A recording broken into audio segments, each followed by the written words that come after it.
Tonight, we journey back to when America was transforming from farmland to factories, when a dollar could feed a family for days, and when every price in the marketplace told a story of struggle, hope, and change. Between 1890 and 1925, our nation witnessed the Spanish-American War, the Great Panic of 1893, the dawn of the automobile age, and the First World War. Through it all, ordinary people bought bread, paid rent, and counted their pennies, leaving behind ledgers that whisper the true cost of living through history's most dramatic decades. Tonight, we'll read these prices not as mere numbers, but as windows into lives lived, dreams pursued, and fortunes made and lost. Each entry carries with it the weight of its time, the breath of its people, and the gentle rhythm of commerce that never sleeps. Let us begin in 1890, when Benjamin Harrison was president, when most Americans had never seen an electric light, and when a loaf of bread cost 3 cents. But those 3 cents meant everything to families counting every penny. In 1890, when Benjamin Harrison occupied the White House, and America was still discovering what it meant to be modern, wheat ruled the prairies like a golden king. Farmers in Kansas and Nebraska would wake before dawn, their hands rough from harvest work, knowing that Chicago's grain elevators held their fate in wooden bins that stretched toward heaven. Let us begin in 1890, when Benjamin Harrison was president, when most Americans had never seen an electric light, and when a loaf of bread cost 3 cents. But those 3 cents meant everything to families counting every penny. In 1890, when Benjamin Harrison occupied the White House, and America was still discovering what it meant to be modern, wheat ruled the prairies like a golden king. Farmers in Kansas and Nebraska would wake before dawn, their hands rough from harvest work, knowing that Chicago's grain elevators held their fate in wooden bins that stretched toward heaven. Winter wheat that autumn of 1890 sold for 87 cents and 4 per bushel. Imagine the relief in a farmer's weathered face when the telegram arrived from Chicago with that price. 87 cents could buy his family shoes for winter, lamp oil for the dark months ahead, perhaps even a small luxury, a tin of hard candy from the general store where children pressed their noses against glass jars filled with peppermint dreams. But change was coming like a storm across those endless fields where corn silk danced in summer winds and wheat grew tall as a man's shoulder. By 1891, as economic tensions grew beneath the surface of America's confidence like roots spreading through prairie soil, winter wheat had climbed to $1.03 per bushel. The farmers didn't know it yet, but they were living in the calm before the greatest financial storm their young nation had ever seen. President Harrison, with his careful beard and formal manner, watched anxiously as silver prices fluctuated like leaves in autumn wind and railroad speculation grew wild as Mustang horses. In small towns across Kansas, storekeepers extended more credit, trusting that next year's harvest would settle all debts like summer rain settles dust.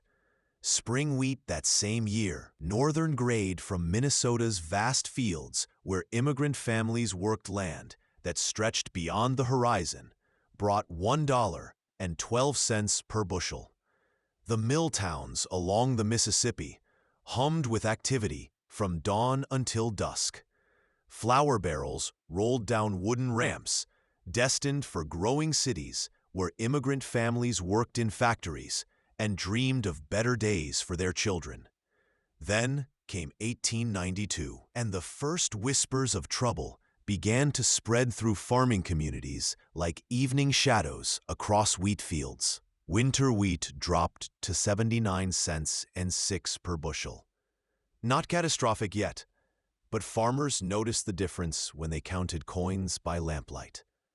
Wives counted pennies more carefully, making lists twice before walking to town. Children learned to make their shoes last another season, stuffing newspaper in the toes when leather wore thin. But it was 1893 that broke the golden dream like a hammer breaks glass. The year Grover Cleveland returned to the presidency, inheriting an economy built on speculation and hope instead of solid foundations. The year the stock market crashed in May, when businesses failed like dominoes falling, when wheat, that symbol of American prosperity, fell to 73 cents and 8 per bushel. 73 cents. In 1 year, a farmer's income had dropped by almost 30 cents per bushel. Multiply that by hundreds of acres, thousands of bushels, and you begin to understand why grown men wept in the fields that autumn, their tears falling on grain they could barely afford to harvest. Spring wheat fared no better, dropping to 78 cents and 4 per bushel. The great grain elevators of Chicago, those cathedral towers of commerce that rose like monuments to American agriculture, stood half empty. Railroad cars waited idle on sidings, while families in farm towns wondered if they would keep their land or join the growing crowds of families heading to cities in search of factory work. By 1894, as Cleveland struggled with the worst depression America had yet known, when unemployment reached levels that made even optimistic newspapers speak in worried whispers, winter wheat hit 59 cents and 2 per bushel. 59 cents. Some farmers walked away from their land rather than harvest at such prices, leaving behind empty farmhouses where kitchen gardens grew wild and barn doors swung open in prairie winds. Others held on, hoping, praying, watching the skies for signs of better seasons, for rain when drought threatened, for fair weather when storms gathered like dark thoughts on the horizon. The newspapers of that time spoke of hard times and business reversals. But in the wheat fields, families spoke of something simpler and more desperate: survival. When your crop brings 59 cents a bushel and it costs 60 cents to get it to market, hope becomes as scarce as rain in August, as precious as a child's smile on Christmas morning. Spring wheat that year brought 64 cents and 6 per bushel, barely enough to pay the mortgage on the land, let alone feed the family that worked it from sunrise to sunset, season after season. But America is a nation that rebuilds itself, like phoenix rising from ashes, and by 1895, as the worst of the panic faded like winter snow before spring sunshine, winter wheat climbed back to 67 cents and 8 per bushel. Not the golden prices of earlier years, but enough to let a farmer's wife buy fabric for new curtains, enough to let children believe in Christmas again. Spring wheat reached 72 cents and 4 per bushel, bringing the first smiles back to grain towns across the northern plains, where hope had learned to hibernate but never truly died. If these stories from America's past are helping you drift into peaceful sleep, you might consider subscribing for more evenings spent wandering through history's quiet corners. Like those farmers counting their modest profits by lamplight. Sometimes the gentlest moments teach us the most. I'll continue reading from these old ledgers where every price tells a human story. Corn, the democratic grain. While wheat was the aristocrat of American grains, worn proudly on bakery shelves in white-painted cities where gas lamps flickered in evening windows, corn was democracy itself, humble, essential, feeding both man and beast across a continent still learning its own vast size. In 1890, when most Americans lived within a day's walk of a farm, and could still remember when their grandparents cleared forest to plant the first crops. Yellow corn sold for 54 cents and 2 per bushel. This was the grain that filled cribs behind every farmhouse, the crop that sustained families through winters when factory work was scarce and wages uncertain as spring weather. Picture a September evening in Iowa, 1890, the air crisp with promise of autumn, farmhouse windows glowing yellow with kerosene light that danced like captured fireflies. Children helped their father shovel corn into wooden bins, each kernel representing security against the coming cold. At 54 cents a bushel, a good harvest meant a family could face winter with confidence, knowing the root cellar held potatoes and the corn crib held feed for the livestock that provided milk and eggs. White corn, considered premium grade because of its fine texture and mild flavor, brought 57 cents and 6 per bushel. This was the corn ground into meal for Sunday cornbread, the grain fine enough for town families who could afford to be particular about their food, who had servants to sift the meal through silk screens.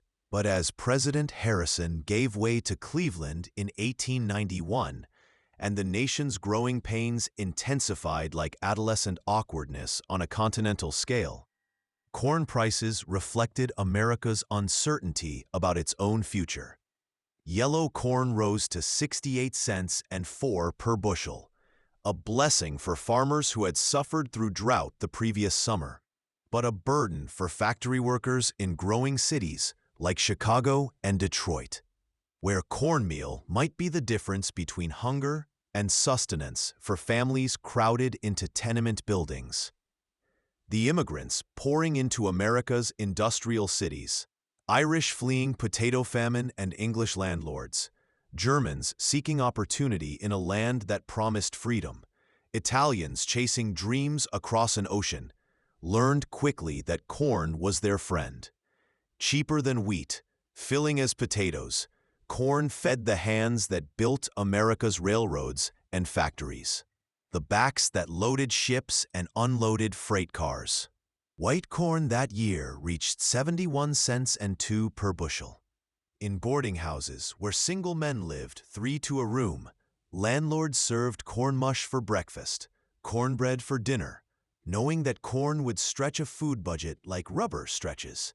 Then came 1892, and corn began its terrible descent into economic darkness.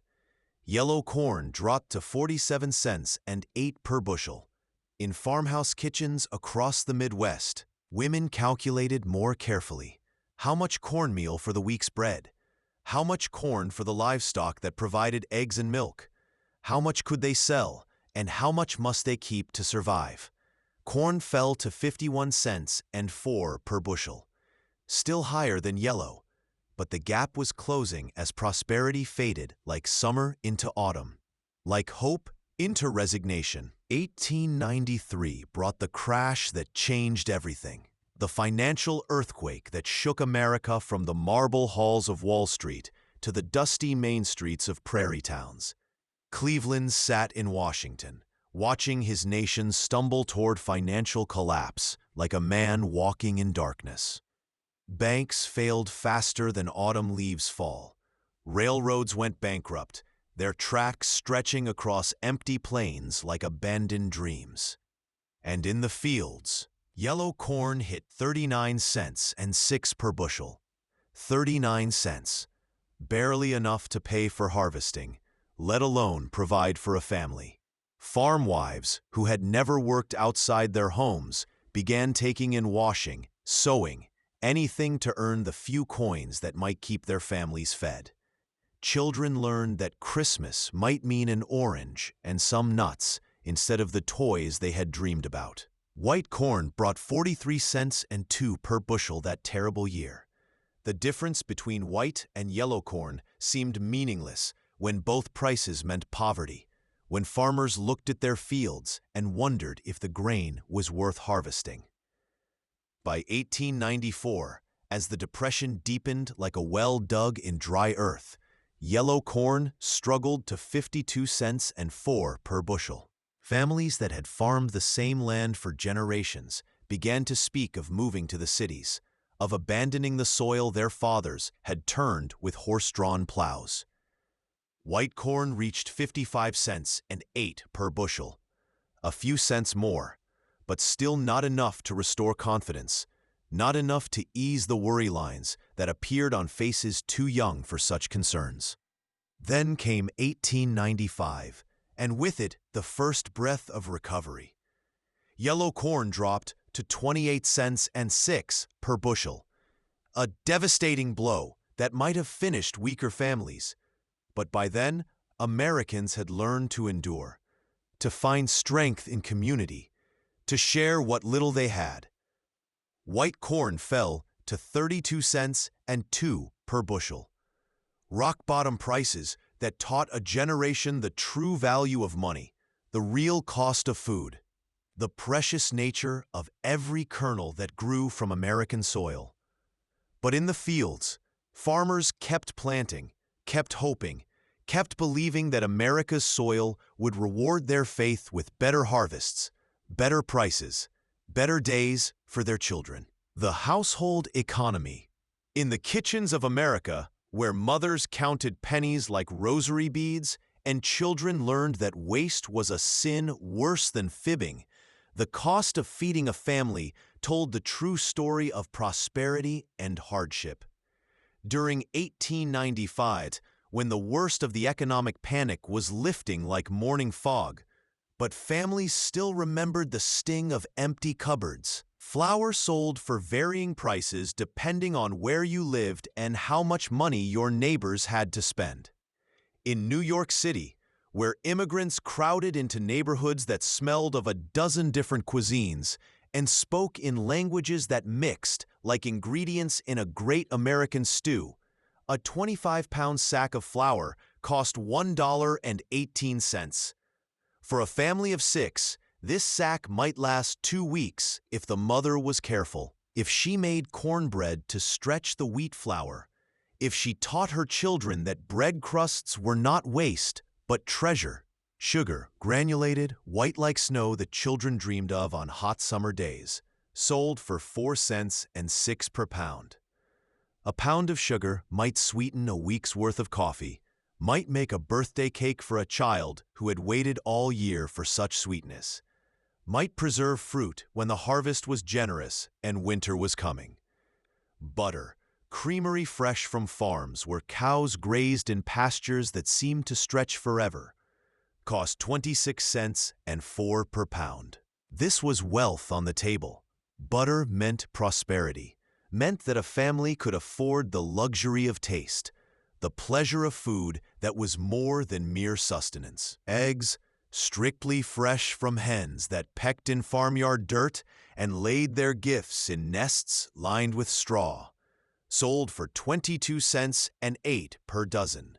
A dozen eggs might feed a family for 3 days if the mother was clever, if she knew how to make eggs stretch with potatoes and onions, how to turn simple ingredients into meals that filled bellies and warmed hearts. Milk, certified pure in an age when purity was not guaranteed, when children sometimes sickened from tainted food, cost 8 cents and 2 per quart. For families with small children, milk was not luxury, but necessity. The difference between children who thrived and children who merely survived. Bread, white loaf baked in ovens that filled neighborhoods with the smell of hope, sold for 4 cents and 6 per loaf. A loaf might last a family 2 days if everyone was working, 1 day if times were hard, and bread was the main meal. Coffee, ground roasted from beans that traveled from South America to American cups, cost 15 cents and 4 per pound. For working men who rose before dawn, coffee was fuel, energy, the warmth that started each day of labor. Tea, black leaf that carried the mysteries of Asia to American parlors, sold for 7 cents and 2 per ounce. In refined households, tea time was ceremony, culture, a reminder that civilization included more than mere survival. In Chicago, where the railroads met like rivers joining, where cattle came to die and grain came to be transformed into flour, prices differed slightly from the coastal cities. Flour, winter wheat ground fine as powder, cost $1.04 for 25 pounds. The savings of 14 cents might buy a child a peppermint stick, might add an egg to the family dinner. Sugar in Chicago sold for 4 cents and 2 per pound. Butter, dairy fresh from Wisconsin farms, where immigrant families learned American ways while keeping old world skills, cost 22 cents and 6 per pound. Eggs, farm fresh from hen houses where children learned responsibility by gathering the daily treasure, sold for 19 cents and 4 per dozen. Milk, morning delivery from dairies that still kept cows within the city limits, cost 7 cents and 6 per quart. Boston, that city of revolution and refinement, where Irish immigrants mixed with Yankee traditions, like cream swirled into coffee, maintained its own economy of household necessities. Flour, best grade milled from wheat that traveled the Great Lakes, sold for $1.12 per 25 pounds. Sugar, extra fine for families who could afford to be particular, cost 4 cents and 8 per pound. Butter, Vermont cream, churned by farm wives whose families had worked the same land for generations, commanded 28 cents and 2 per pound. Eggs from Rhode Island, where red hens laid brown eggs in coops painted white as New England churches, sold for 24 cents and 6 per dozen. Milk, grade A, certified by inspectors who understood that children's health depended on purity, cost 9 cents and 4 per quart. In Philadelphia, the cradle of American independence, where the Liberty Bell had rung for freedom, household economies reflected the practical Pennsylvania approach to life. Rice, Carolina long grain that traveled up the coast from southern plantations, sold for 7 cents and 4 per pound. Beans, navy white that could feed a family through winter when properly stored, cost 5 cents and 6 per pound. Potatoes, table grade from farms where German immigrants applied Old World knowledge to New World soil, sold for 2 cents and 4 per pound. Onions, yellow cooking variety that made every meal better, cost 3 cents and 2 per pound. Salt, table fine for preserving meat and flavoring food, sold for 2 cents and 6 per pound. Pepper, black ground from exotic spices that traveled around the world to reach American tables, cost 4 cents and 8 per ounce. These prices tell the story of families who made do, who stretched every dollar, who taught their children that money was precious and waste was shameful.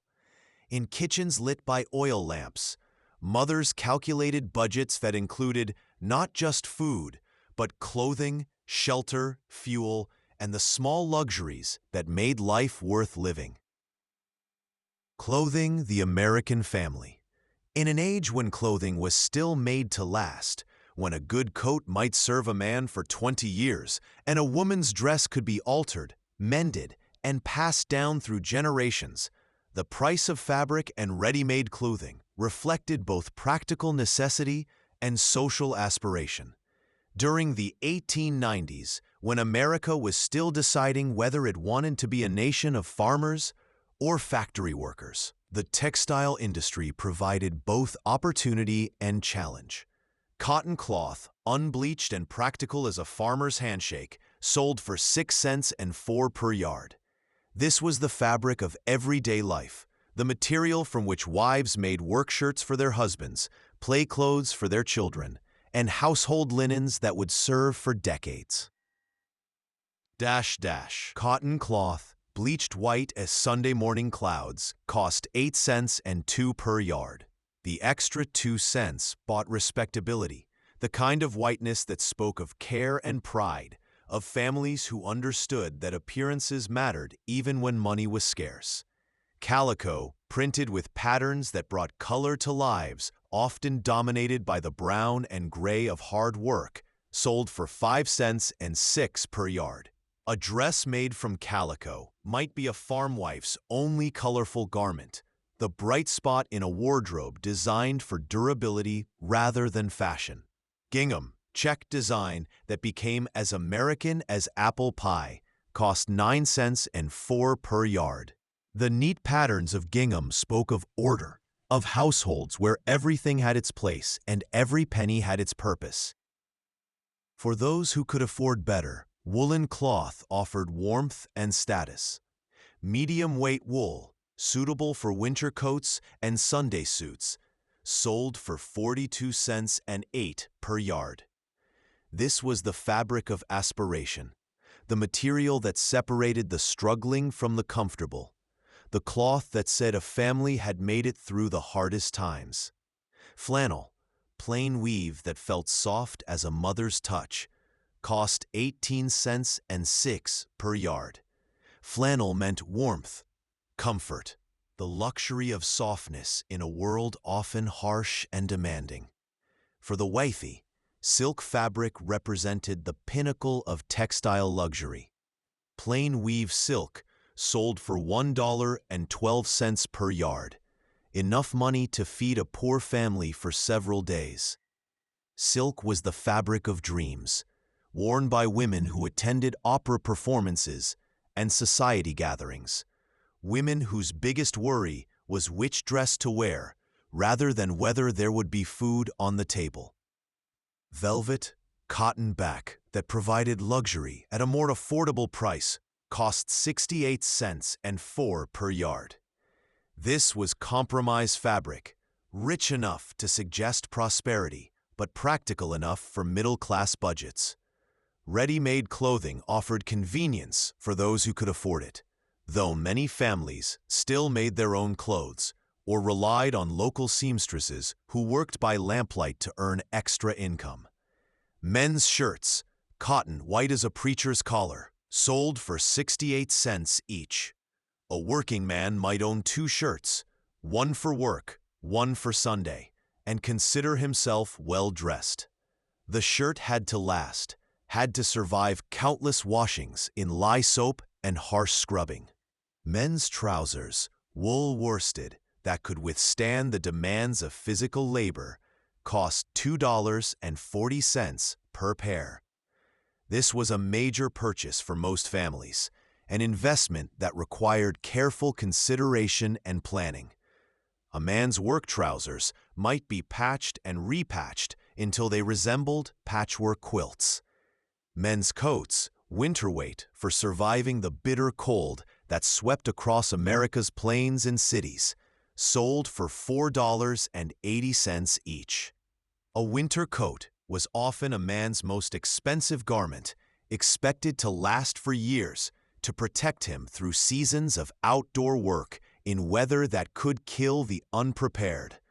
Men's hats, felt gray that marked the difference between laborer and gentleman, cost $1.60 each.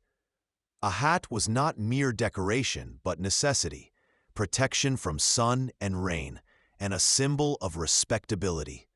A man without a proper hat was a man without standing in his community. Women's clothing reflected both practical needs and social expectations. A woman's dress, calico print suitable for daily wear, sold for $1.20. This might be a farm wife's best dress, worn to church on Sundays and to town on market days.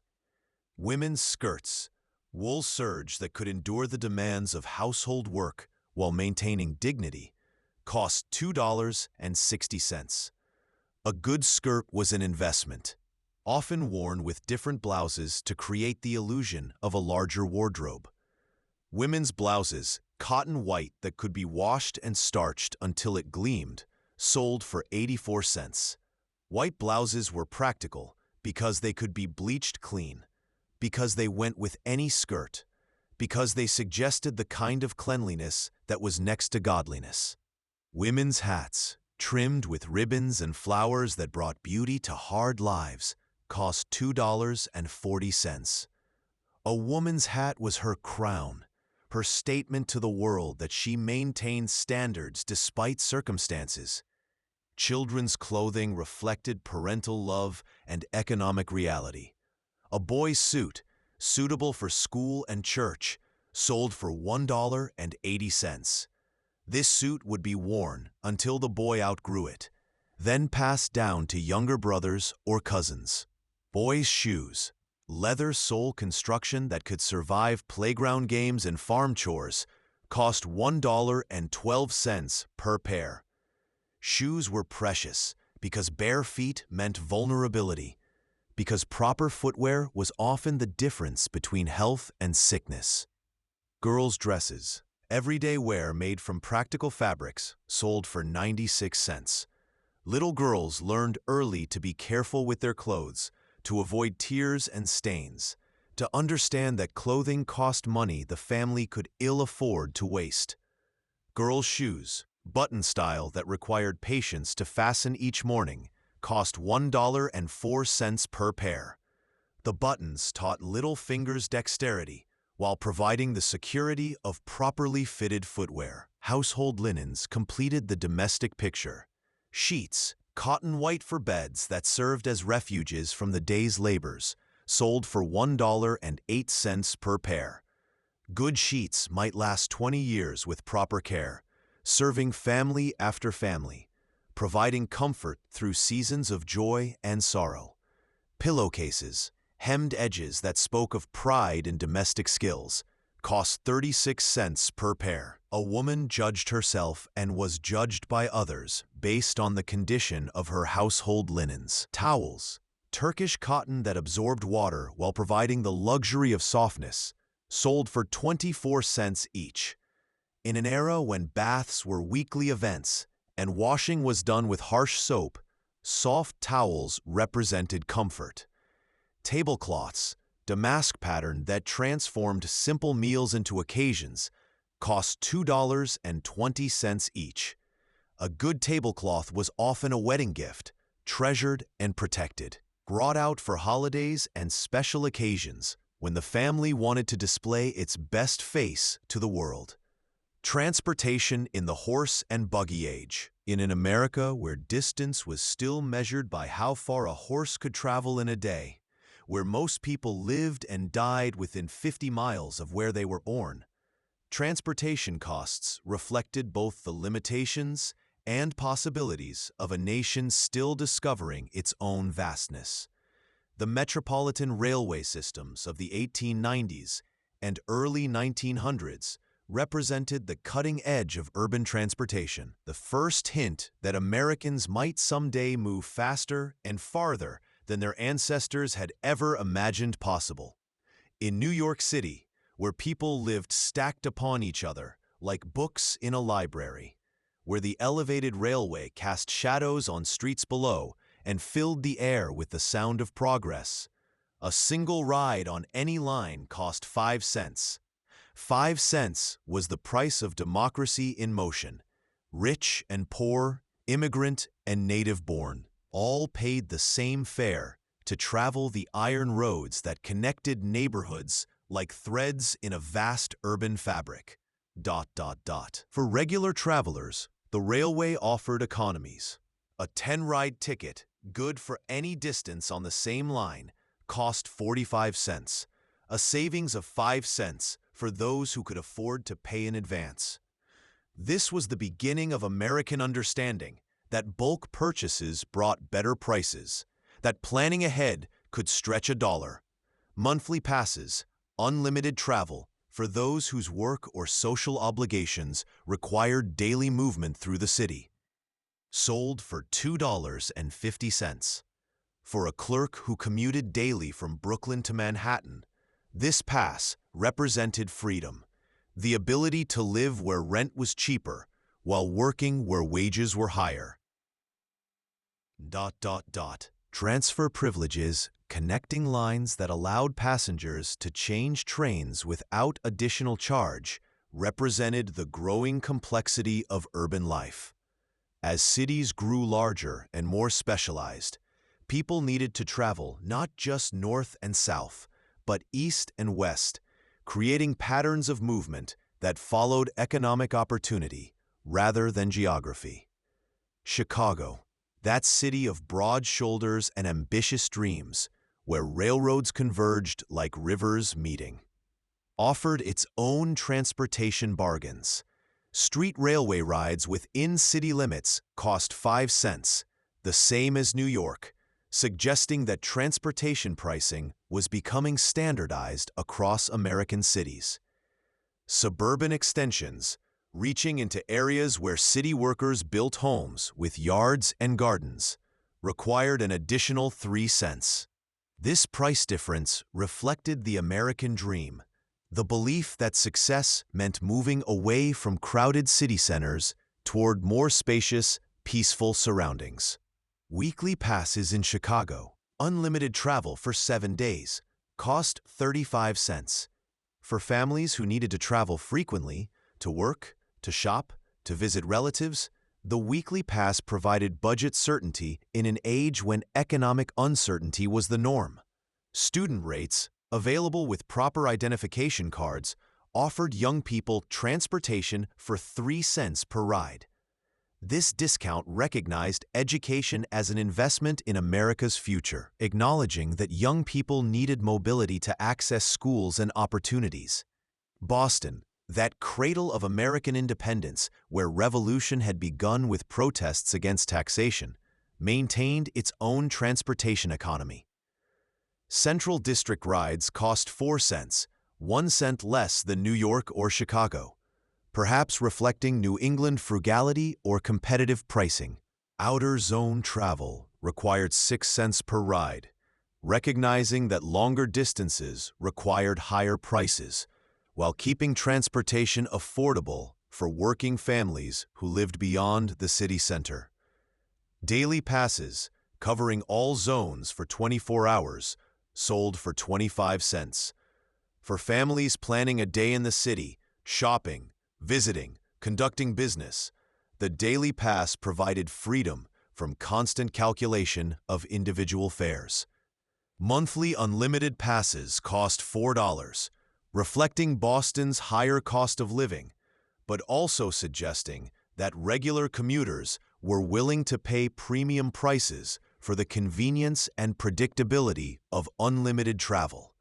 Philadelphia, the city of brotherly love, where the Constitution had been written and the Liberty Bell still rang in memory, offered local streetcar rides for 5 cents, maintaining the standard urban fare that was becoming as American as baseball.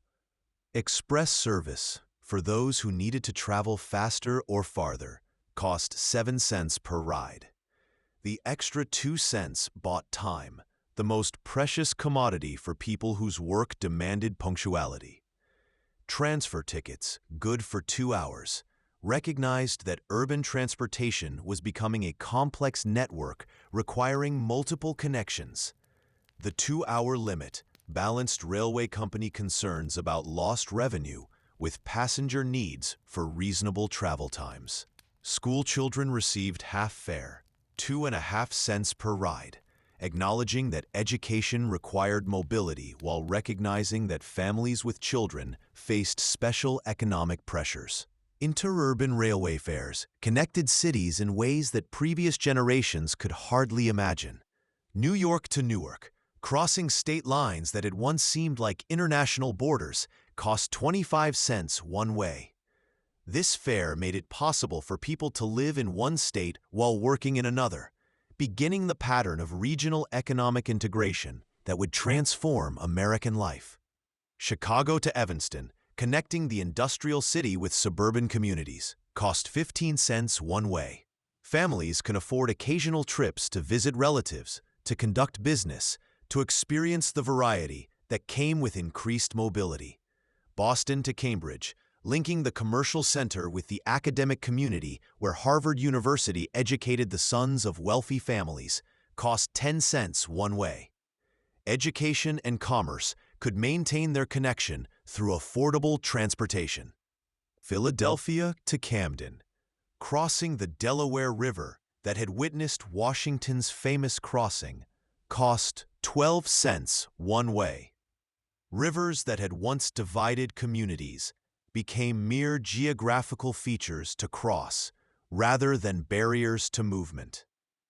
Long-distance railway travel opened possibilities that previous generations could barely imagine, though costs remained high enough that such travel was reserved for special occasions or urgent business. New York to Chicago, a journey that had once taken weeks by wagon and could now be completed in less than a day, cost $18 for coach fare. This was more than most working men earned in a week, making transcontinental travel a luxury reserved for business necessity or family emergency. Boston to Philadelphia, connecting the commercial capitals of New England and the Middle Atlantic states, cost $12 for parlor car service. The extra comfort of parlor car seating reflected growing American expectations that travel could include luxury as well as mere transportation. Chicago to St. Louis, linking the railroad hub with the gateway to the west, offered sleeping berth accommodation for $8. Overnight travel in a proper bed represented the height of transportation luxury, allowing passengers to arrive rested and ready for business. Philadelphia to Washington, connecting commercial and political capitals, cost $4 for day coach service. Government officials, businessmen, and citizens could afford to maintain contact between the centers of American power and influence. These transportation prices reflected an America in transition, moving from isolation toward connection, from local toward national identity, from horse-drawn toward mechanized mobility. Every fare represented possibility, opportunity, the growing understanding that Americans were not bound by the circumstances of their birth, but could travel toward better futures. The wages of American labor, in the factories and offices, on the farms and in the shops of 1890s America, wages told the story of a nation transforming itself from agricultural simplicity to industrial complexity, where the value of human labor was being redefined by machines, immigration, and economic forces beyond any individual's control. The weekly wage survey of industrial workers during this period revealed the harsh mathematics of survival in an age without unemployment insurance, without retirement pensions, without the safety nets that later generations would take for granted. Every wage represented a family's hope, a week's security, the difference between adequate food and hunger. Factory clerks, those careful keepers of industrial bookkeeping who tracked production, inventory, and costs in ledgers not unlike the one we read tonight, earned $9 weekly. $9 had to cover rent for a family, food for children, clothing worn to respectability, and perhaps a penny or two saved against the inevitable seasons of unemployment or illness. Picture a clerk named Thomas McCarthy, immigrant son working in a textile mill in Massachusetts, rising before dawn to catch the first streetcar, spending 10 hours copying figures into ledger books, his fingers stained with ink, his eyes strained from gaslight. $9 weekly meant his family could afford a 2-room apartment, could buy shoes for the children before winter, could hope that next year might bring promotion to supervisor. Mill porters, those strong backs who moved materials through factories where steam engines provided power, but human muscle still moved the products, earned $6.50 weekly. These men lifted, carried, loaded, and unloaded the raw materials and finished goods that kept American industry moving. Consider James O'Sullivan, Irish immigrant who fled famine and found factory work, whose day began at 5 in the morning and ended 12 hours later, whose muscles ached from lifting bales of cotton, whose lungs filled with the dust that came from moving materials through poorly ventilated buildings. $6.50 weekly meant his family lived constantly on the edge of poverty, meant his wife took in washing to earn extra money, meant his children understood that work began early and ended late. Seamstresses working on piecework rates that meant their income depended on their speed and skill earned between $4 and $7 weekly. These women, often working in tenement apartments or small factories, bent over sewing machines for 10 to 12 hours daily, their eyes strained from close work, their fingers cramped from constant motion. Maria Antonelli, Italian immigrant who learned to operate a sewing machine as quickly as she learned English words, might earn $4 in a slow week when orders were scarce, $7 when fashion demands created overtime work. Her income supported not only her own family, but often helped pay for brothers or cousins to travel from the old country to the new. Machinists, skilled workers who operated the complex equipment that turned raw materials into finished products, earned $13 weekly. This was aristocratic income among industrial workers, wages that allowed a family to rent a house instead of apartment rooms, to buy meat for Sunday dinner, to send children to school instead of factory floors. Henry Schmidt, German immigrant who brought old-world metalworking skills to American factories, understood that his $13 weekly came from knowledge that took years to acquire. His hands could feel when machine tolerances were wrong, could adjust equipment that lesser workers might break. His skills were valuable because they were rare. Bookkeepers who maintained the ledgers that tracked business profits and losses earned $11 weekly. These workers represented the growing complexity of American business, the need for careful record-keeping in an economy becoming too large and complicated for simple accounting methods. Margaret O'Brien, one of the first women to work in business offices, earned her $11 weekly by arriving early and staying late, by maintaining handwriting that was clear and calculations that were accurate. Her work supported her widowed mother and younger siblings, proving that women could earn independent livings in America's changing economy.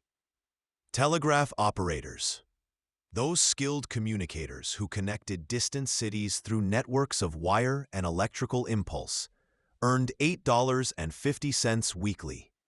These workers possessed almost magical abilities in the eyes of ordinary citizens, the power to send messages across hundreds of miles in minutes rather than days. Samuel Williamson, son of a Methodist minister, learned telegraphy because he understood that communication was becoming as important as transportation in America's developing economy.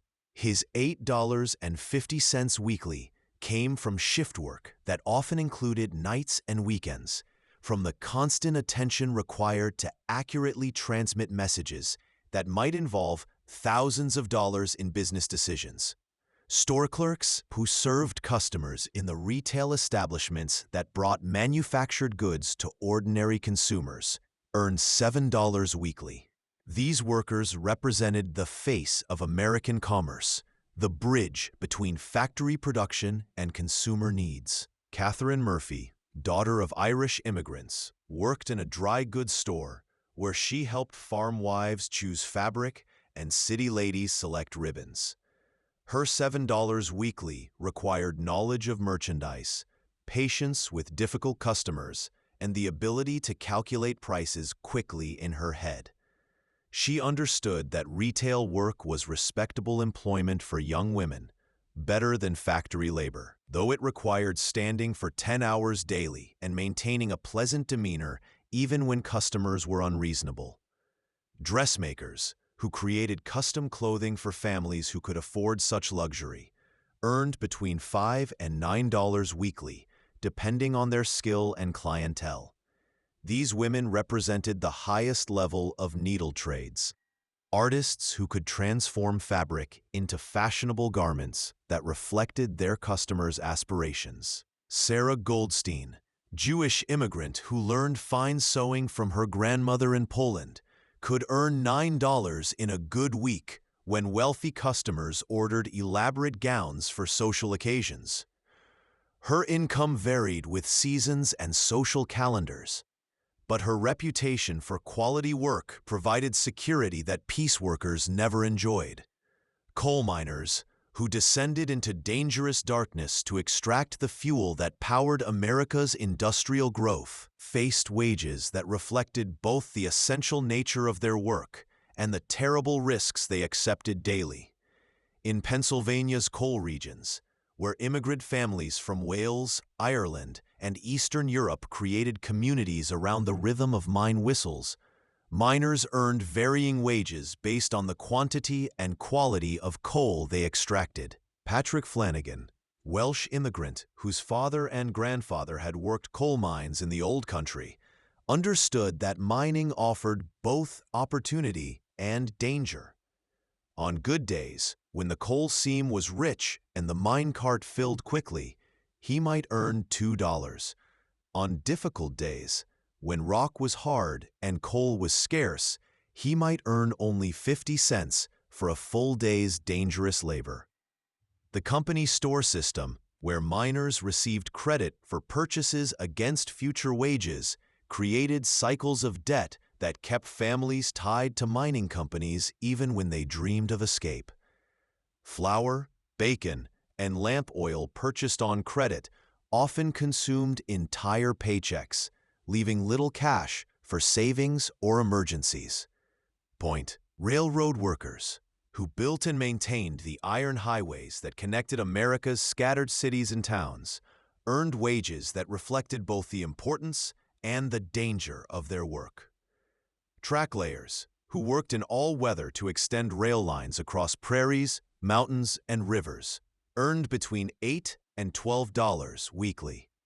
John Kowalski, Polish immigrant who joined railroad crews building lines through Minnesota forests, earned his wages by lifting rails that weighed hundreds of pounds, by working in temperatures that ranged from summer heat that made steel too hot to touch to winter cold that froze tools to men's hands. His $12 weekly supported not only his wife and children, but also helped pay passage for relatives still in Europe. Locomotive engineers, skilled workers who operated the massive steam engines that pulled freight and passenger trains across continental distances, earned $15 to $20 weekly. This was aristocratic income among railroad workers, wages that reflected both the skill required to operate complex machinery and the responsibility of safely transporting cargo and passengers. William Henderson, son of a Vermont farmer who left agriculture for the excitement and steady wages of railroad work, understood that his $18 weekly came with the constant awareness that mechanical failure or human error could result in catastrophic accidents.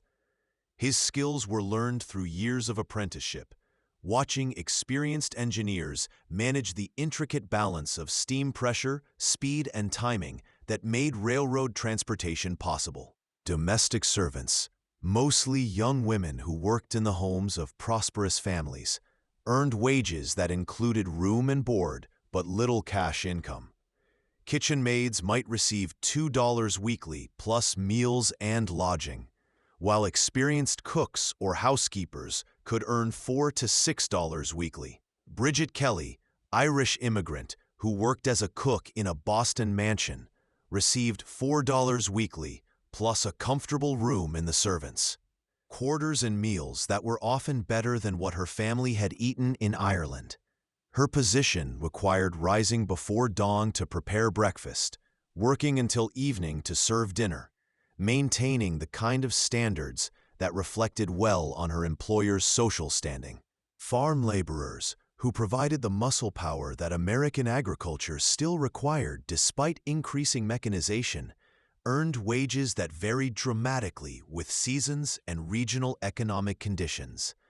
During harvest seasons, When crops required immediate attention, experienced farmhands might earn $10 to $15 weekly.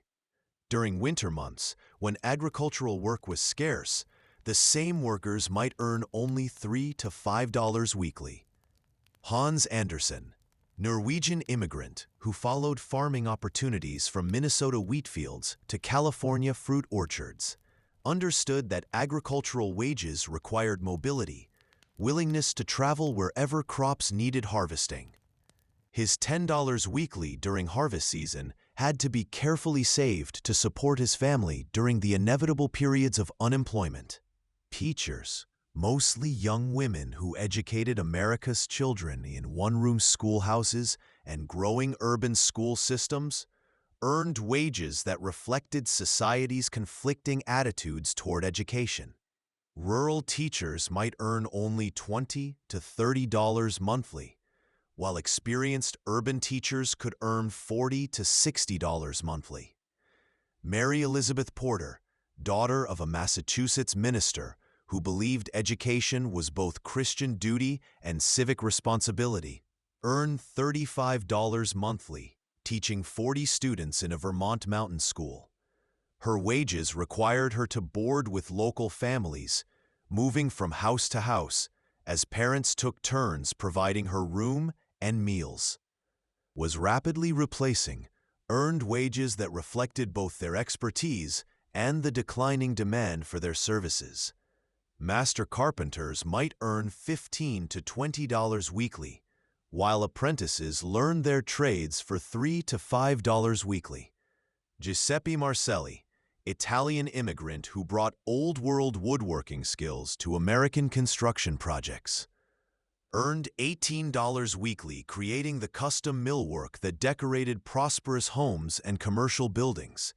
His wages supported not only his immediate family, but also helped establish other Italian craftsmen in American communities. Professional men, including lawyers, doctors, and ministers, earned annual salaries that placed them firmly in America's emerging middle class, though their income often fluctuated with economic conditions and community prosperity.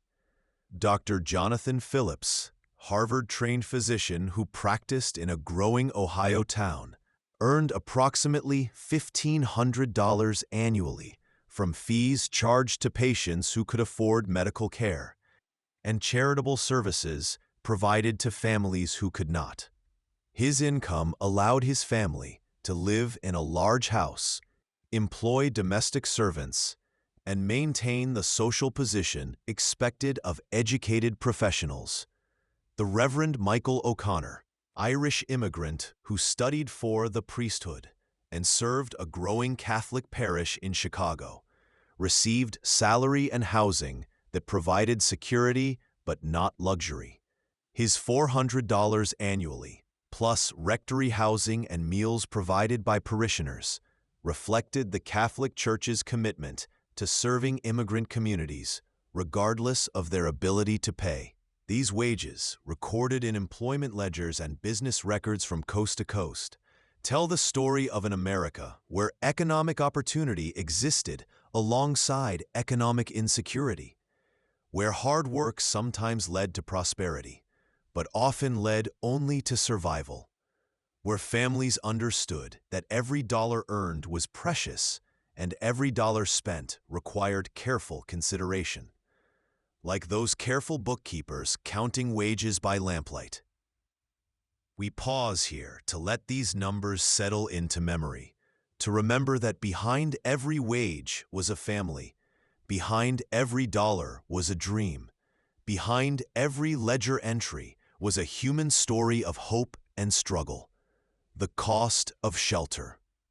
In an America where home meant everything and moving meant starting over, where families often lived their entire lives within a few miles of where they were born, rental rates reflected both economic necessity and social aspiration. Housing costs determined not just where people lived, but how they lived, what dreams they could afford, what futures they could imagine for their children. In Manhattan, That vertical city where immigrants and established families competed for space like plants reaching towards sunlight. Rental rates varied dramatically based on location, condition, and the landlord's assessment of what tenants could afford to pay. The Lower East Side, where pushcart vendors sold vegetables that still carried soil from Long Island farms, where children played in streets that echoed with a dozen languages, offered the cheapest housing for families who counted every penny. A two-room flat, sharing bathroom facilities with other families, sharing a yard where clotheslines created geometric patterns against brick walls, rented for $3 weekly. $3 weekly meant that a factory worker earning $8 had to spend more than one-third of his income just for shelter. The remaining $5 had to cover food for the family, clothing for children who grew faster than fabric could be afforded, fuel for heating apartments that were cold in winter and stifling in summer. Families like the Rosenbergs, who fled religious persecution in Russia and found themselves crowded into 2 rooms with their 4 children, understood that $3 weekly bought them something priceless: safety, legality, the right to be in America without fear. Their flat had running water in the hallway, gas for lighting, and windows that opened onto a courtyard where children could play under mother's watchful eyes. Greenwich Village, where artists and writers mixed with working-class families, where cobblestone streets attained memories of New York's Dutch origins, offered 3-room apartments for $4.50 weekly. The extra room and the slightly better neighborhood required families to earn more or sacrifice more. But the additional space meant children could have separate sleeping quarters, meant parents could maintain some privacy. The Murphy family, Irish immigrants whose father worked as a dock laborer, stretched their budget to afford Greenwich Village rent because they understood that neighborhood determined opportunity. Their children walked to better schools, played in cleaner streets, breathed air that was slightly less polluted by factory smoke. Midtown districts, where gas lamps were giving way to electric lights, where successful merchants and skilled craftsmen established households that reflected their rising prosperity, commanded $7 weekly for 4-room suites. These apartments included modern conveniences, private bathrooms, steam heating, elevator service in the newer buildings. The Anderson family, Swedish immigrants whose father had advanced from factory worker to factory supervisor, paid $7 weekly for housing that their relatives in Stockholm could hardly imagine. Their 4 rooms included a parlor for entertaining guests, separate bedrooms for parents and children, a kitchen with gas stove and icebox, windows that looked out on tree-lined streets where successful immigrants proved that America kept its promises. Brooklyn Heights, across the East River, but connected to Manhattan by the Great Bridge that had become a symbol of American engineering achievement, offered different combinations of cost and space. Single rooms, furnished with basic necessities for unmarried workers who spent most of their time in Manhattan, rented for $1.20 weekly. Young men like Timothy Sullivan, Irish immigrant who worked as a bank clerk and dreamed of saving enough money to marry his sweetheart and bring her from County Cork, found that furnished rooms provided adequate shelter while allowing maximum savings. His room contained a bed, a chair, a small table, and access to shared bathroom facilities. The $1.20 weekly was affordable on his clerk's salary, leaving money for proper clothing, occasional entertainment, and steady savings toward his future. 2-room flats in Brooklyn Heights, unfurnished, but allowing families to create their own domestic spaces, rented for $2.40 weekly. These apartments attracted young families who needed space for children but could not yet afford Manhattan prices. The Petrov family, Russian immigrants whose father worked in a steel mill and whose mother took in piecework sewing, chose Brooklyn because $2.40 weekly bought them twice the space they could afford in Manhattan. Their children could play in streets that were less crowded, could attend schools that were less overwhelmed, could grow up with slightly more room for childhood dreams. Family apartments in Brooklyn Heights, 4 rooms that allowed growing families to spread out and establish proper domestic arrangements, rented for $5 weekly. These apartments represented success for immigrant families, proof that American opportunities were real for those who worked hard and saved carefully. The O'Brien family, whose father had advanced from construction laborer to construction foreman, paid $5 weekly for an apartment that included a parlor for Sunday visits, separate bedrooms that provided privacy, a kitchen large enough for the mother to prepare meals while supervising children's homework. Their 4 rooms represented the achievement of the American dream: space, privacy, respectability. Philadelphia, that city of neighborhoods where German, Irish, and Italian immigrants created communities that preserved old-world traditions while embracing new-world opportunities, offered rental rates that reflected both the city's industrial prosperity and its practical Pennsylvania approach to housing. Northern Liberties, where textile mills provided employment for thousands of immigrant families, offered row houses that combined affordability with dignity. 3-room houses with small front yards where children could play and tiny backyards where mothers could hang washing, rented for $3.50 weekly.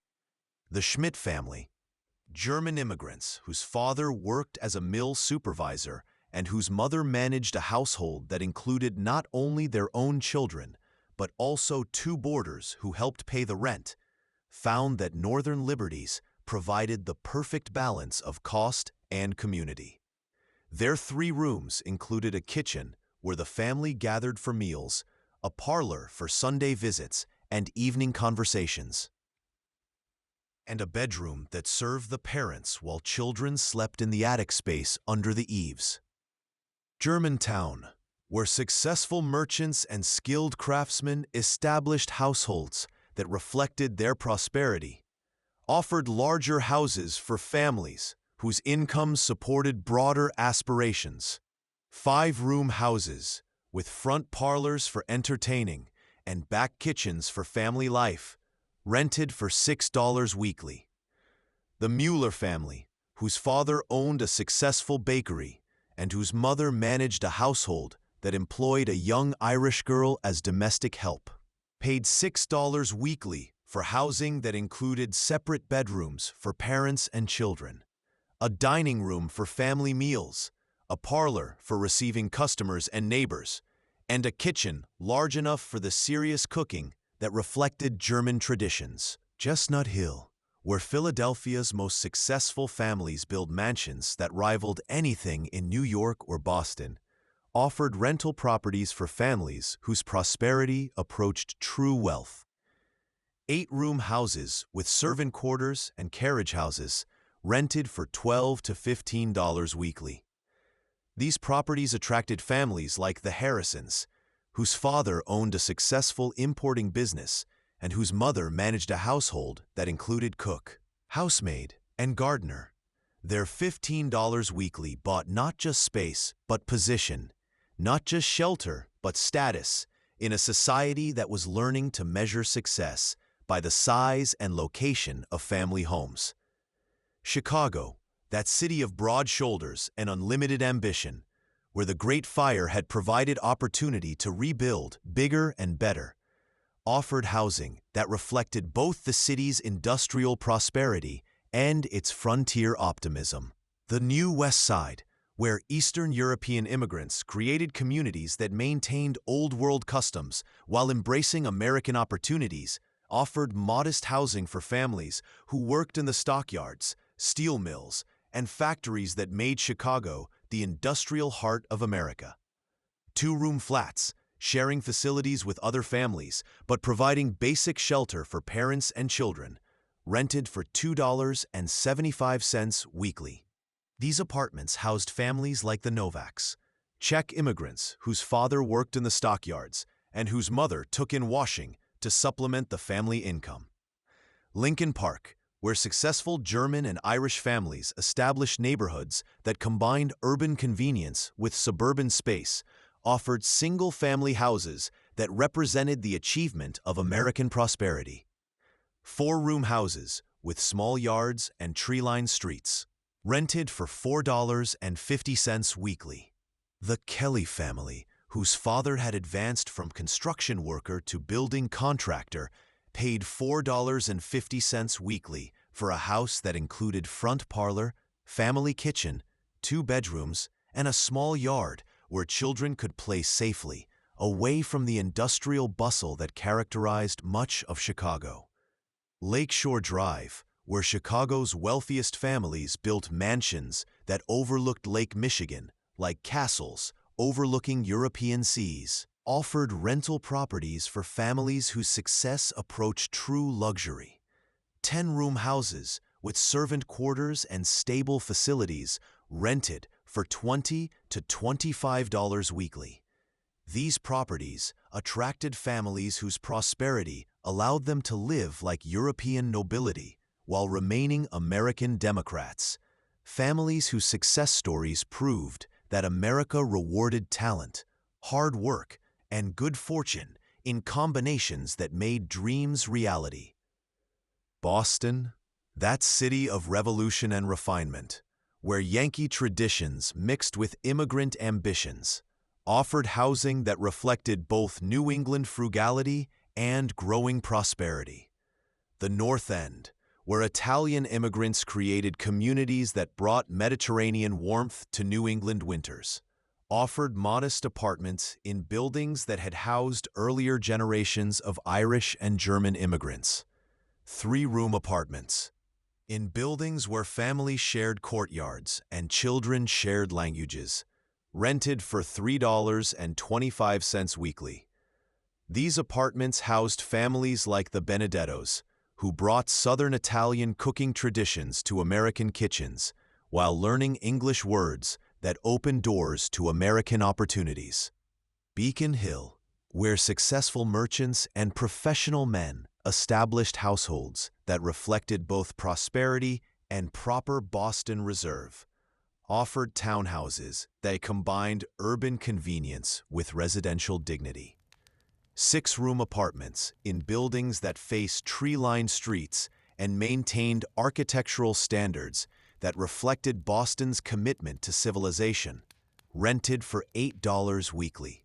These apartments attracted families whose prosperity allowed them to maintain standards that earlier generations had only dreamed of achieving. Back Bay, where Boston's newest and most fashionable families built mansions that rivaled anything in New York or Philadelphia, offered rental properties for families whose success represented the pinnacle of American achievement. 10-room apartments with servant quarters and stable facilities in buildings that faced broad boulevards and maintained European standards of luxury, rented for $15 to $20 weekly. These properties housed families whose American success stories had become American legends. These rental rates, recorded in property ledgers and real estate records from coast to coast, tell the story of an America where housing represented not just shelter, but hope, where families understood that where they lived determined not just their comfort, but their children's opportunities, where every dollar spent on rent was an investment in American dreams. Postal and communication costs. In an age when communication moved at the speed of horses and trains, when a letter sent from New York to California might take weeks to reach its destination, postal rates and telegraph charges represented the cost of maintaining human connections across vast continental distances. The United States Postal Service, that democratic institution which promised to carry messages from any citizen to any other citizen, regardless of wealth or status, maintained rates that reflected both the practical costs of transportation and the national commitment to communication as a basic right. Local letters, posted in morning and delivered the same afternoon within city limits, required 1-cent stamps that carried the profile of Benjamin Franklin, that practical philosopher who had helped establish America's postal traditions. 1 cent represented democracy in action, the same rate whether the letter carried a child's message to grandmother or a businessman's contract worth thousands of dollars.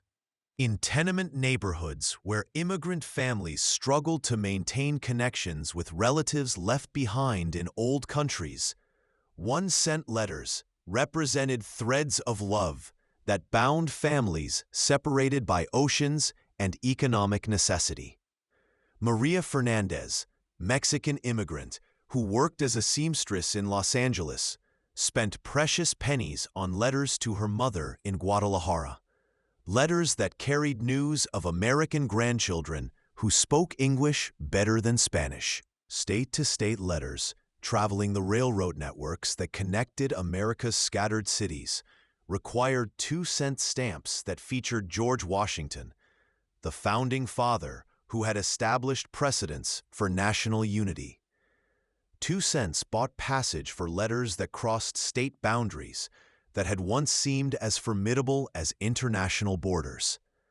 Farmers in Kansas who sold wheat to millers in Minnesota, merchants in Georgia who bought manufactured goods from factories in Massachusetts, families whose children had moved west seeking opportunity, all depended on 2-cent letters to maintain the commercial and personal relationships that held America together.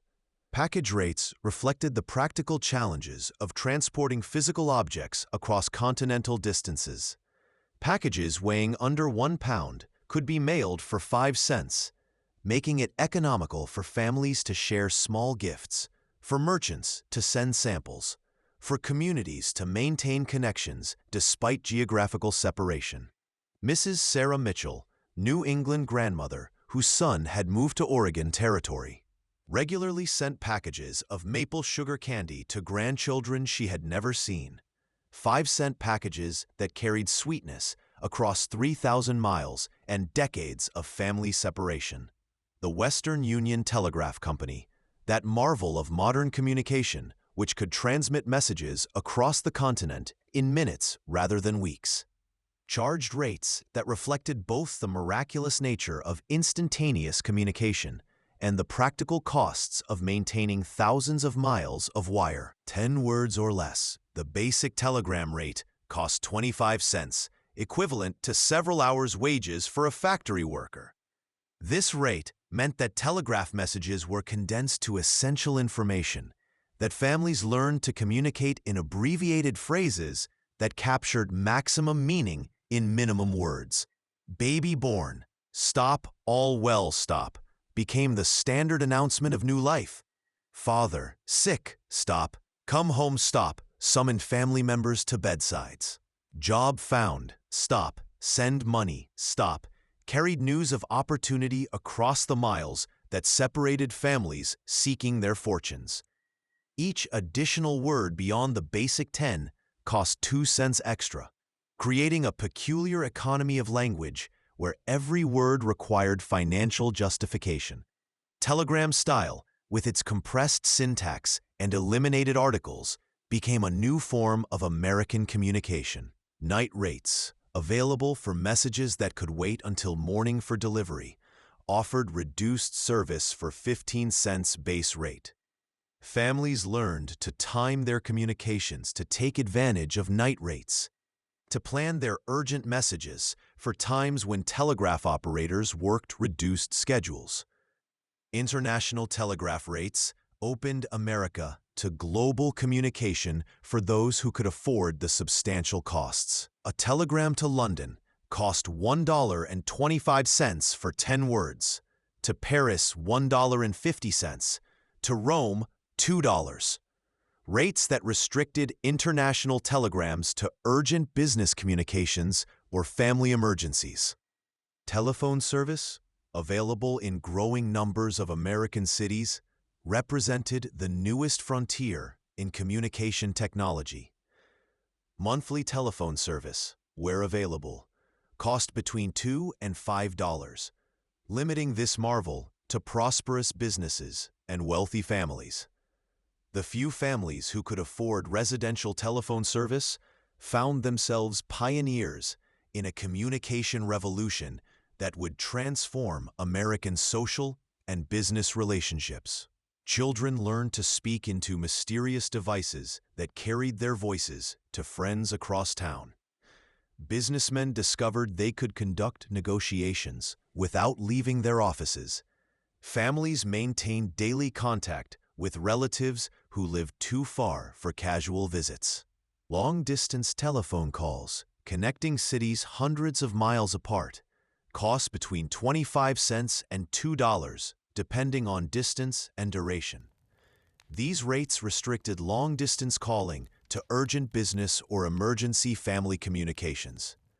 Express mail services, offered by private companies competing with government postal service, provided faster delivery for those willing to pay premium rates. Express letters, guaranteed overnight delivery within major cities, cost 10 cents, 10 times the cost of regular postal service, but worth the premium for urgent business communications. Railroad express services, carrying letters and packages between major cities in days rather than weeks, charged rates that varied with distance and speed of service. Express packages could travel from New York to Chicago in 3 days for 50 cents. From Boston to San Francisco in 10 days for $2. Money orders, allowing safe transmission of cash across long distances, cost 10 cents plus the amount being sent, providing security for families sending money to relatives or businesses paying distant suppliers. Before reliable banking networks existed, money orders represented the safest way to transmit funds across state boundaries. Rural free delivery, the revolutionary service that brought mail directly to farm families, required no additional postage but depended on communities establishing mail routes and maintaining road conditions suitable for postal wagons. This service transformed rural life by connecting isolated farm families to national communication networks.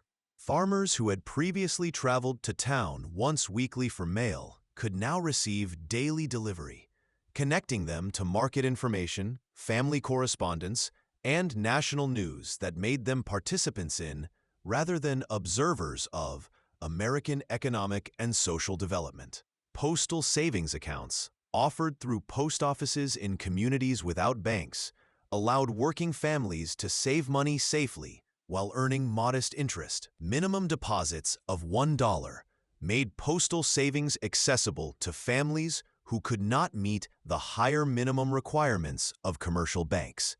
These communication costs, recorded in postal logs and telegraph company ledgers, tell the story of an America learning to maintain human connections across vast distances, learning to compress thoughts into affordable words, learning that communication required not just the desire to connect, but the financial ability to pay for connection.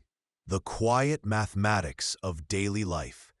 As our ledger draws toward its close, like candlelight flickering lower as the evening grows late, we turn to the small expenses that filled the spaces between major purchases, the pennies and nickels that accumulated into the texture of ordinary American life during those transforming decades.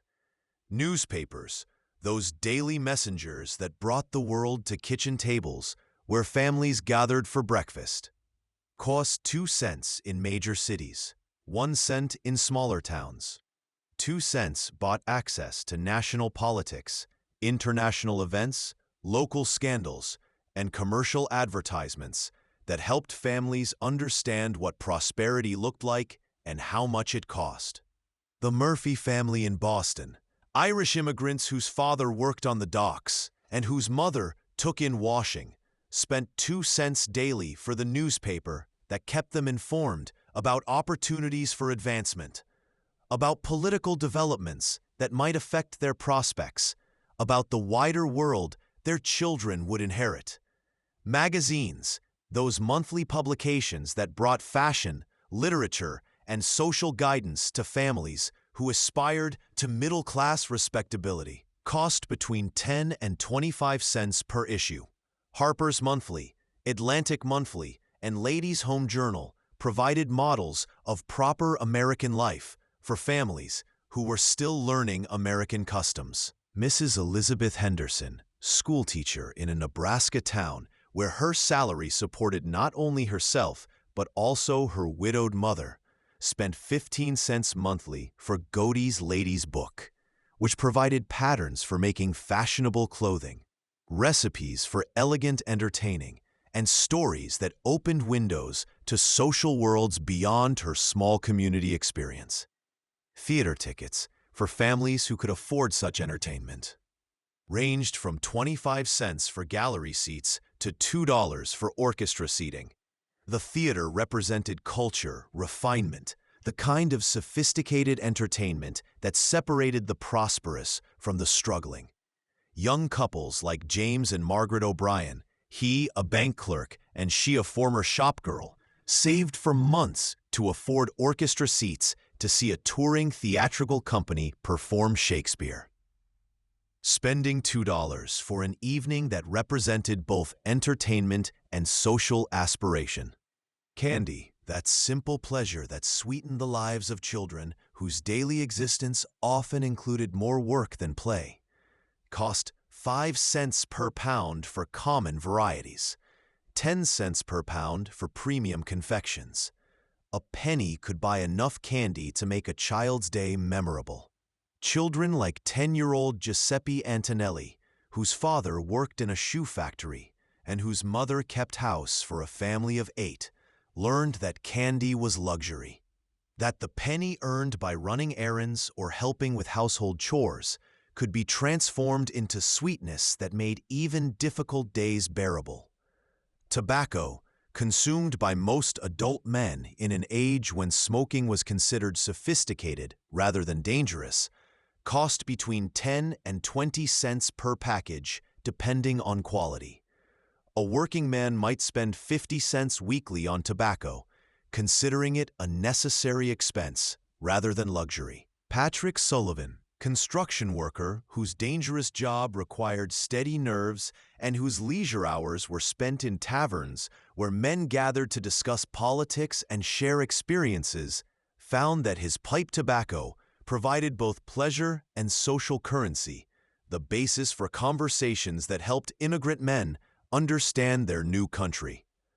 Beer, the social lubricant that made hard work bearable and provided nutrition in an age when pure water was not always available, cost 5 cents per glass in working-class saloons, 10 cents in more respectable establishments.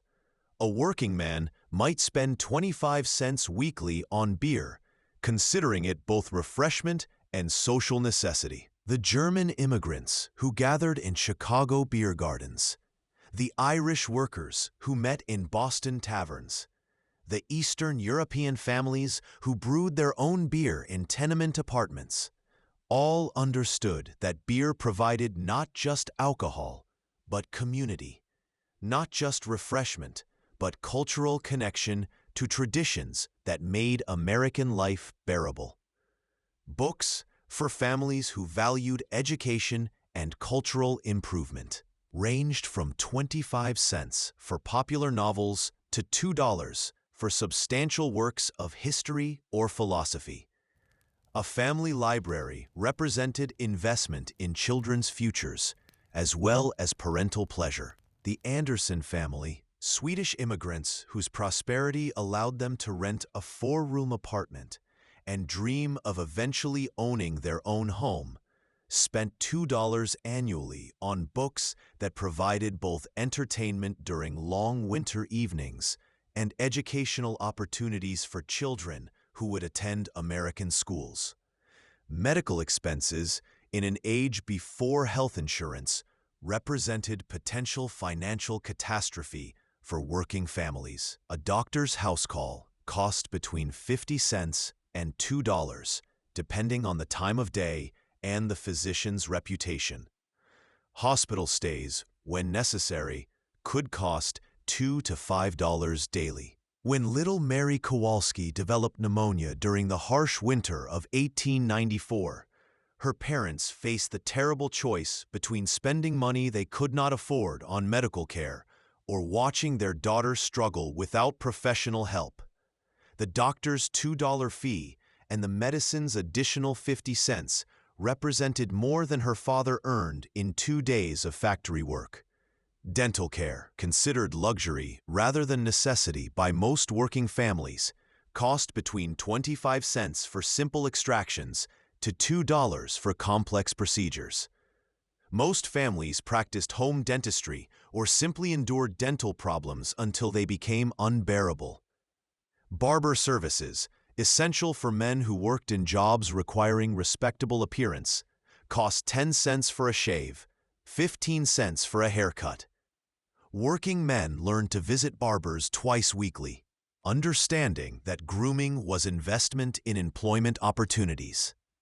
Antonio Benedetto, Italian immigrant who worked as a hotel clerk and understood that his appearance affected his tips and advancement prospects, spent 30 cents weekly at the neighborhood barbershop, where men discussed politics in Italian and English, where old-world traditions mixed with new-world opportunities.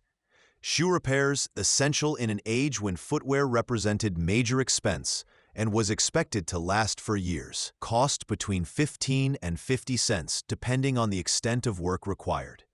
Families learned to maintain shoes carefully, to repair them frequently, to understand that good footwear was investment in health and respectability.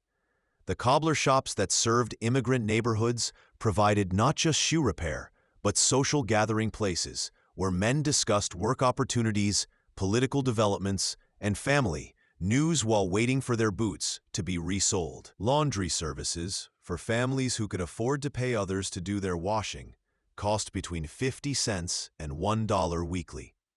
Most families did their own laundry, but prosperous households often employed young immigrant women who provided washing services while learning American customs. Photography, that new art which could capture family likenesses for posterity, cost between 25 cents and $2, depending on the size and quality of the portrait. Families saved for months to afford formal photographs that would be treasured for generations.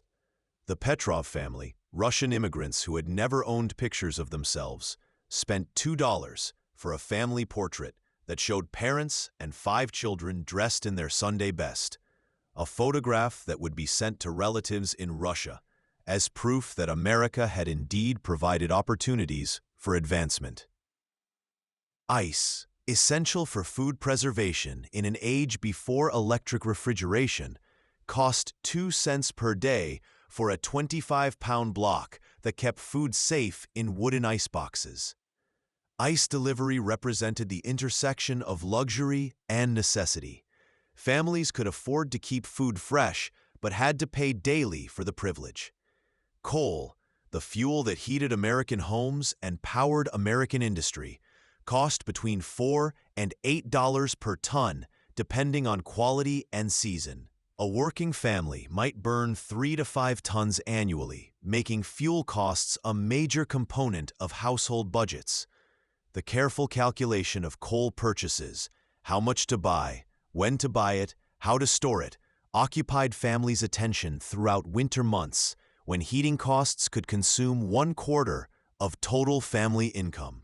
As we reach the final pages of our ledger, these small expenses accumulate into a picture of American life where every purchase required consideration, where families balanced needs against wants, where prosperity was measured not in luxury but in security, not in abundance but in sufficiency.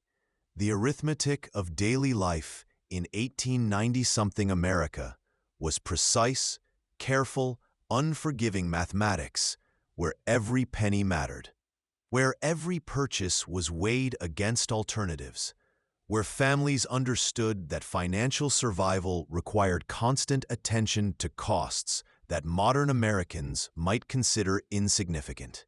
Tonight we have wandered through ledgers that recorded not just prices, but dreams, not just costs, but hopes, not just expenses, but the careful calculations that families made as they built new lives in a new country during decades that transformed America from rural nation to industrial power. These numbers, whispered across more than a century, remind us that behind every price was a person. Behind every transaction was a family making difficult choices. Behind every purchase was someone counting pennies and planning for tomorrow. The wheat farmers watching Chicago grain prices, the seamstresses paid by the piece, the families counting the cost of winter coal, all understood that prosperity was fragile, that security required constant effort, that the American dream was not guaranteed, but had to be earned through careful planning and harder work.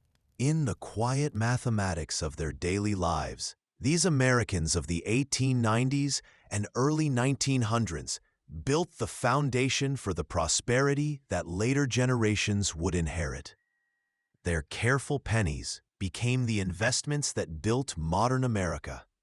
Let their quiet diligence remind us that every number tells a human story, that every ledger contains dreams, that every careful calculation represents someone's hope for a better future. These ledger pages close now, their quiet numbers settling into memory, like snowflakes settling on winter ground. The lamp burns lower. The calculations are complete. The careful bookkeeping of another era finds its rest. If these gentle stories from America's past have helped you find your own rest, a quiet subscription would support more evenings spent exploring history's peaceful corners. Like those families counting their modest savings by candlelight, sometimes the smallest gestures carry the greatest meaning. The ledger closes, the lamp dims, the numbers sleep. Good night.